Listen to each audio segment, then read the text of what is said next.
Bonjour à tous et merci beaucoup de me retrouver dans un nouvel épisode de mon podcast. Merci bisous. Pour l'épisode d'aujourd'hui, j'avais envie de vous raconter une anecdote qui m'est arrivée il y a environ 3 ans à mon arrivée à Paris. C'est une période à laquelle je repense assez régulièrement et je me pose pas mal de questions sur mon comportement, sur ce que j'ai fait, ce que j'aurais pu faire ou ne pas faire. Et c'est une des raisons pour laquelle j'aimerais partager cette histoire avec vous, notamment pour avoir votre avis et pour savoir ce que vous auriez fait à ma place. Donc si ça vous dit, c'est parti. Nous sommes fin 2019, je rentre d'Australie et je décide de m'installer à Paris. Ceux qui vivent ou qui ont vécu à Paris savent le bonheur que c'est de rechercher un logement à Paris. Je suis donc passé par pas mal de phases différentes. J'ai fait de la sous-location pendant un mois chez une connaissance de Twitter. Ensuite, j'ai été hébergé chez une amie d'enfance. J'ai loué une chambre chez une connaissance Facebook que je connaissais depuis 10 ans, mais on s'était jamais vu en vrai. Enfin bref, après pas mal de péripéties, j'ai déjà commencé par trouver un travail et à partir de là, j'ai pu commencer à chercher un vrai logement. Je rentre à ce moment-là de plus d'un an passé en Australie, où j'ai dormi dans des dortoirs d'auberge de jeunesse, chose que je ne pensais jamais faire en arrivant. Et puis finalement, ça s'est bien passé, et tout ça fait que j'ai l'esprit un petit peu plus ouvert qu'un an auparavant. Je suis ouvert à l'idée d'une colocation. Je tombe sur une annonce sur un groupe Facebook. C'est un mec plus ou moins dans ma tranche d'âge qui cherche un nouveau colocataire parce que le précédent va partir. J'envoie un message que j'imagine être parmi des centaines d'autres, mais j'ai une réponse quasiment immédiatement. Il me dit que c'est pas lui qui prend la décision finale, que c'est le bailleur, mais que lui fait déjà un pré-tri, et du coup il m'invite à venir visiter. J'y vais, et j'ai un souvenir très présent du moment où je suis dans l'ascenseur, et où je me dis, ah, il faut absolument que ça marche, il faut que je fasse tout pour lui plaire, pour être sûr qu'il se pose même pas de questions et qu'il se dise que c'est moi le colocataire idéal. Je me souviens très bien que l'ascenseur arrive au 7e étage, je sors et une fois sur le palier, je découvre sur la porte de l'appartement un sticker avec un message en anglais où c'est marqué non à toute forme de discrimination, non à l'homophobie, non au validisme, etc. Avec plein de noms différents comme ça. Quand je vois ça, j'ai un petit sentiment de soulagement immédiat où je me dis ok, la personne qui vit dans cet appartement est safe, j'ai pas à avoir peur, ça va bien se passer. Je sonne, il ouvre et on fait rapidement connaissance. Il me fait visiter tout l'appartement et il me précise que c'est un appartement meublé, donc tout est partagé entre lui et le colocataire, donc possiblement moi. Lors de cette visite, il me montre chaque pièce, sauf sa chambre et ma future chambre. Enfin, il entrouvre la porte, mais il me dit je veux pas te montrer parce qu'il y a les affaires de la personne qui va partir et par respect pour lui, je préfère ne pas montrer. Ce que je trouve tout à fait normal et respectueux et plutôt rassurant. Quand il me montre le salon, je découvre qu'il y a une jeune fille qui est là, présente. Alors je lui dis bonjour, elle me répond en anglais et lui m'explique pas. Alors je me dis que c'est sûrement sa copine ou une amie à lui, enfin bon. En tout cas, lui est très souriant, très avenant, il parle beaucoup et ce qui fait que je me sens rassuré. La visite se termine et il me dit je te tiens au courant dans quelques jours, dans les semaines qui arrivent.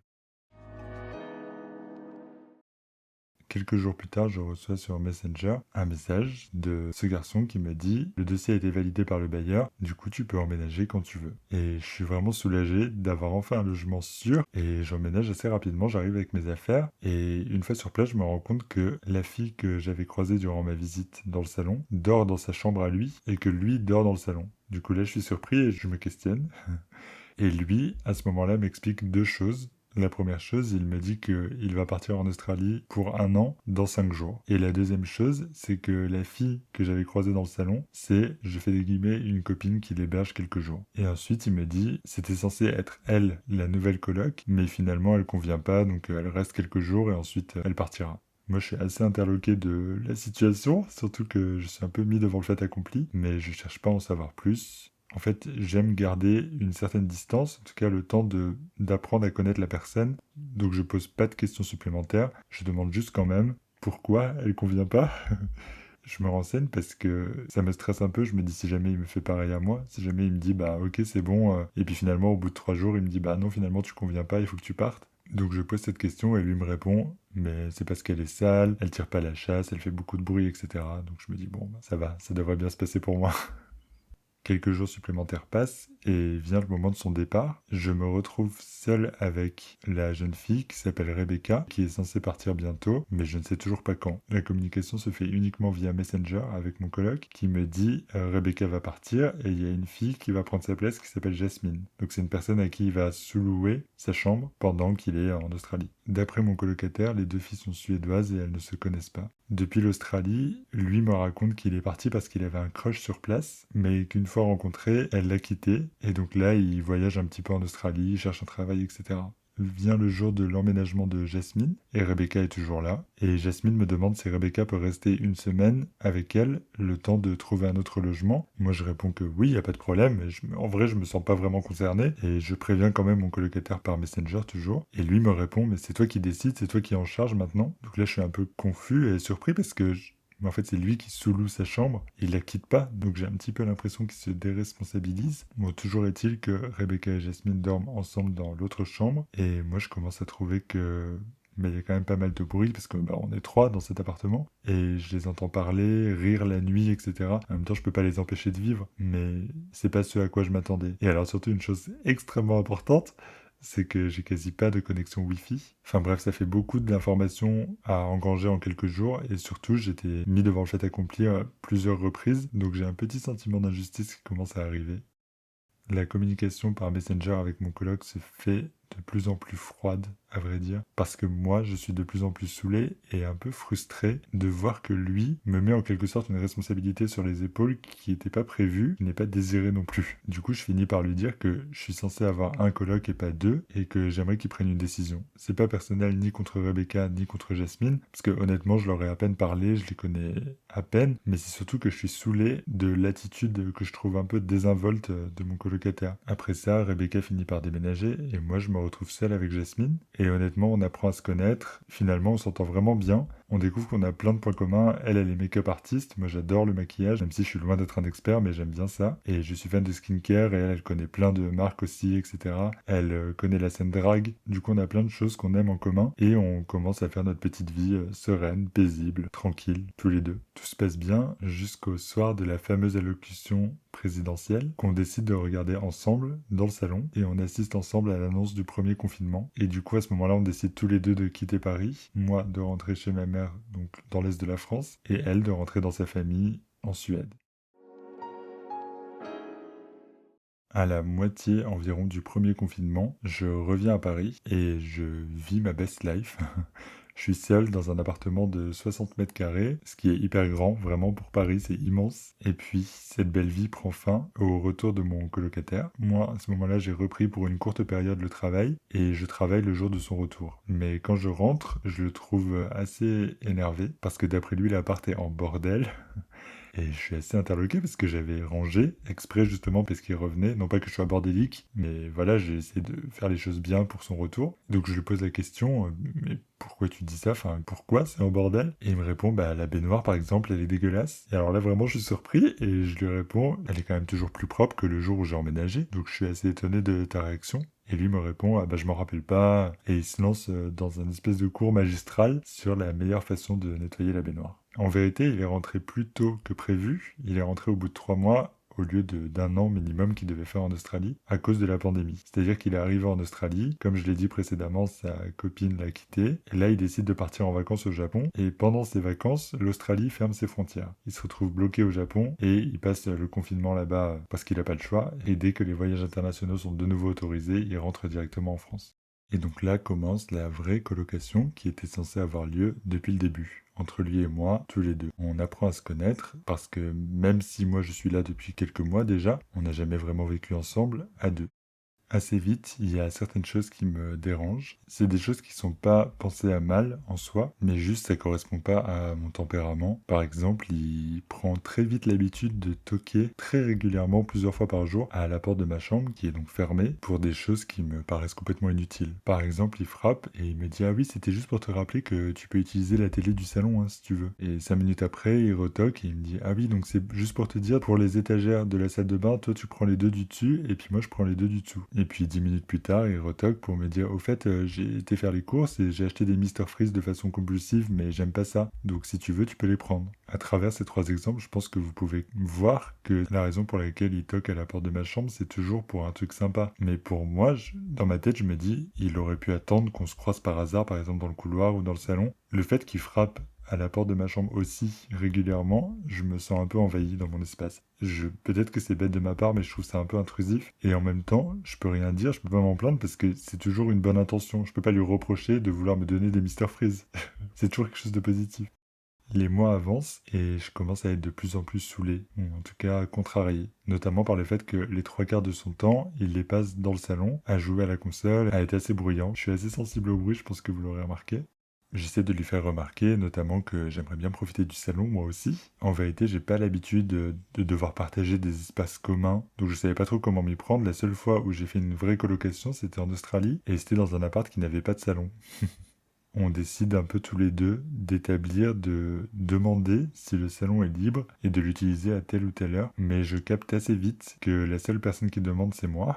Et lui me dit des phrases du type bon, je te préviens, je vais récupérer le salon dans 20-30 minutes. Ou bien je vais te reprendre le salon si ça t'embête pas. Et ça paraît comme rien, mais ça fait en sorte que je me sens un peu lésé.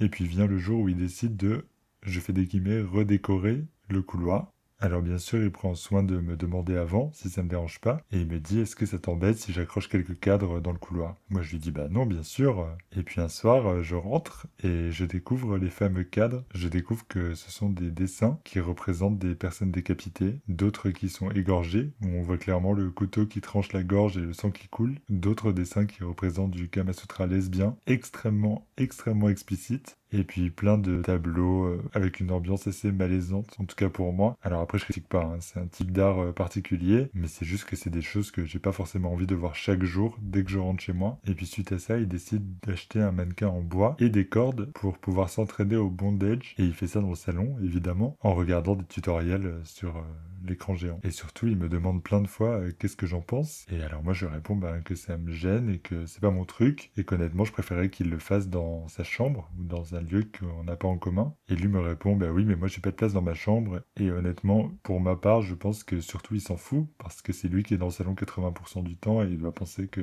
c'est comme si c'était dans sa chambre. Une autre chose que je remarque, comme je passe la quasi-totalité de mon temps dans ma chambre, je remarque assez vite que le Wi-Fi ne marche quasiment pas. C'était déjà le cas quand Rebecca et Jasmine étaient là ensemble et puis c'est allé assez bien quand Rebecca est partie et qu'il y avait seulement Jasmine et moi. Du coup je questionne mon colocataire et il me répond que c'est normal que le Wi-Fi passe mal dans cette chambre, que ça a toujours été le cas. Mais moi, je suis quelqu'un de persévérant, comme vous le savez, qui ne lâche pas l'affaire. Et du coup, je pose plus de questions, j'essaie de comprendre, etc. Et au fil de la discussion, je me rends compte que, enfin, en tout cas, il me dit qu'il télécharge des films sur un truc genre Emule.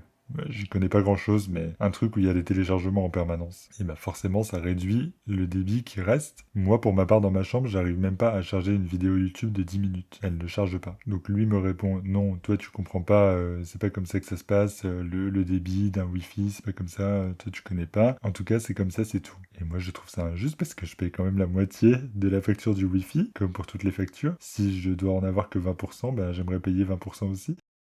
Et justement, en parlant de facture, juste pour vous donner un contexte au niveau administratif, dans cette colocation, on est dans un logement social, c'est un bail de colocation. Donc on a chacun notre bail avec nos factures qui sont incluses, enfin en tout cas pour certaines, donc l'eau, le chauffage, etc. Et le reste des factures sont réglées par mon coloc. Et c'est moi qui lui paye chaque mois la moitié de chaque facture, donc le wifi, l'électricité et les autres factures qu'il pouvait y avoir. Donc le total par mois des factures que je lui paye à lui s'élève à environ 40 € par mois.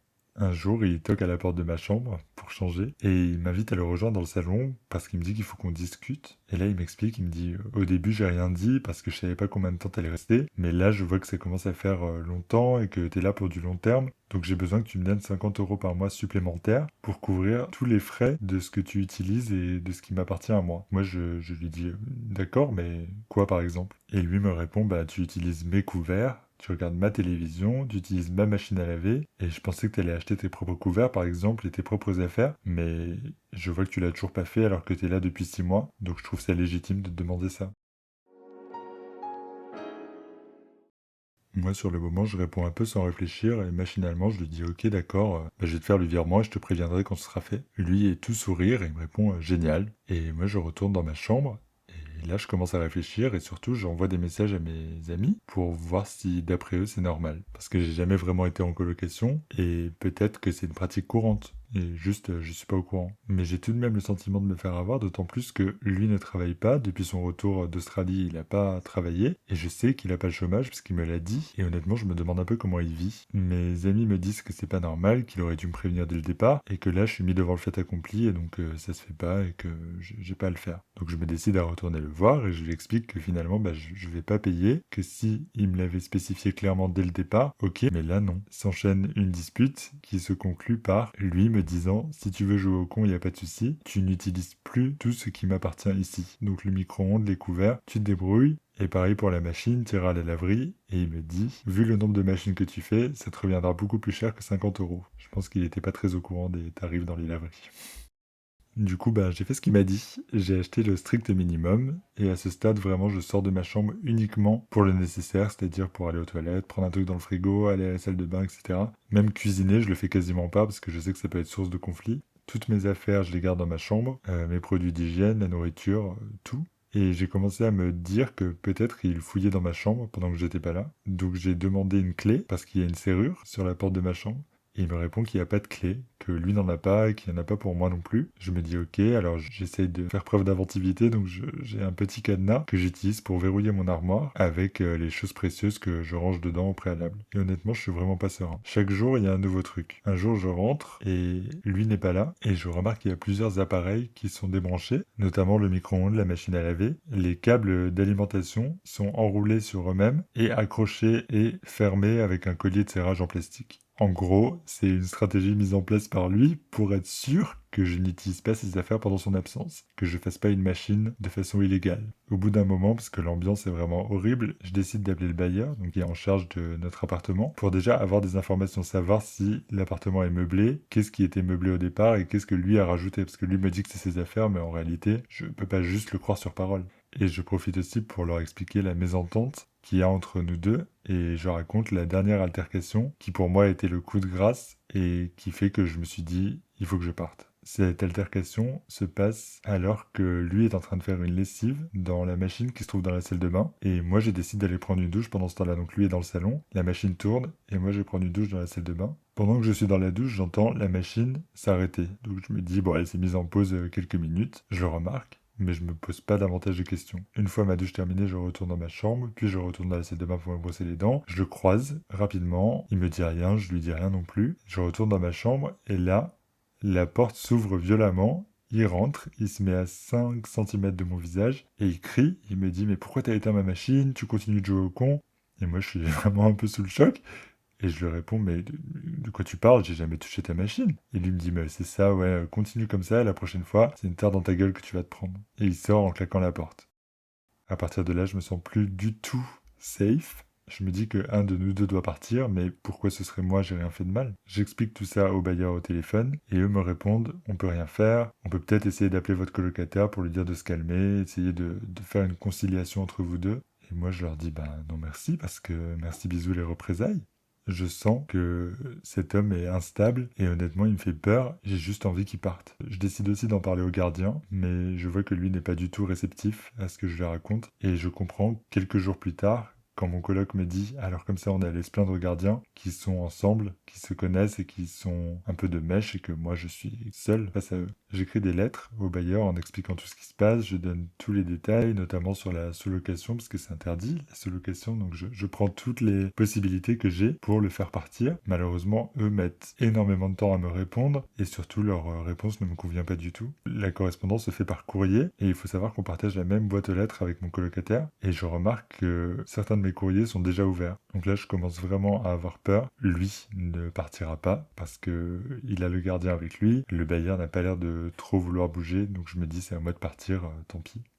J'ai un mois de préavis avant de partir, durant lequel c'est littéralement la guerre froide. Au départ, il décide de me dire bonjour tous les jours, donc dès qu'il me croise, il me dit salut, bonjour. Et je lui réponds pas, parce que ça n'a aucun sens, on ne s'entend pas. Et puis au fur et à mesure, il finit par lâcher l'affaire, en voyant que je lui réponds jamais. Et honnêtement, heureusement qu'il arrête, parce que moi je suis dans un mood horrible, où j'ai du mal à dormir, je suis angoissé, et surtout il y a que ça dans ma tête. Ma vie ne tourne plus qu'autour de ça, c'est-à-dire mes collègues, je leur parle de ça matin, midi et soir, mes amis, tout le monde.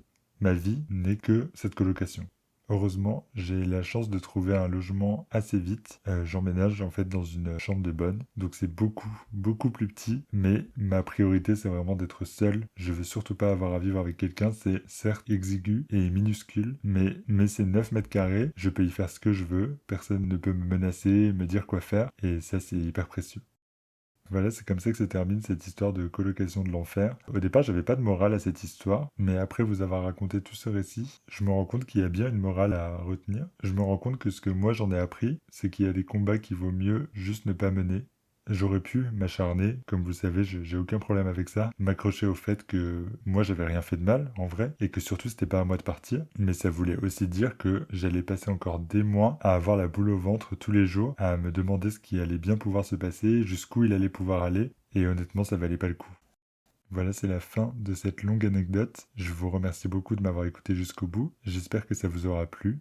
Dans tous les cas, je serais très curieux d'avoir votre avis sur la façon dont vous auriez réagi. Qu'est-ce que vous auriez fait dans ma situation? Je serais très curieux de le savoir. Donc n'hésitez pas à m'écrire. Vous avez, comme d'habitude, mes réseaux sociaux dans la description de l'épisode. D'ici là, comme d'habitude, je vous embrasse bien fort. Soyez safe, prenez soin de vous et je vous dis à bientôt.